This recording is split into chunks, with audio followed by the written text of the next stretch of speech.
एक प्यार ऐसा भी। एक आदमी ने एक बहुत ही खूबसूरत लड़की से शादी की। शादी के बाद दोनों की ज़िंदगी बहुत प्यार से गुजर रही थी। वह उसे बहुत चाहता था और उसकी खूबसूरती की हमेशा तारीफ किया करता था।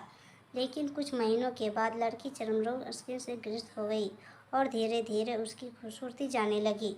खुद को इस तरह देख उसका मन में डर सताने लगा कि यदि वह बदसूरत हो गई तो उसका पति उसे नफरत करने लगेगा और वह उसकी नफरत बर्दाश्त नहीं कर पाएगी। इस बीच एक दिन पति को किसी काम से शहर से बाहर जाना पड़ा। काम खत्म कर जब वह घर वापस लौट रहा था, रास्ते में उसका एक्सीडेंट हो गया। एक्सीडेंट में उसने अपनी दोनों आंखें खो दी, लेकिन इसके बावजूद भी उन दोनों की ज़िंदगी समान तरीके से आगे बढ़ती रही। समय गुजरता रहा और अपने चर्म रोग के कारण लड़की ने अपनी खूबसूरती पूरी तरह गंवा दी। वह बदसूरत हो गई, लेकिन अंधे पति को इस बारे में कुछ भी पता नहीं था। इसीलिए इसका उनके खुशहाल विवाहित जीवन पर कोई प्रभाव नहीं पड़ा। वह उसे उसी तरह प्यार करता रहा। एक दिन उस लड़की की मौत हो गई। पति अब अकेला हो गया था। वह बहुत दुखी था। उस शहर को छोड़कर जाना चाहता था।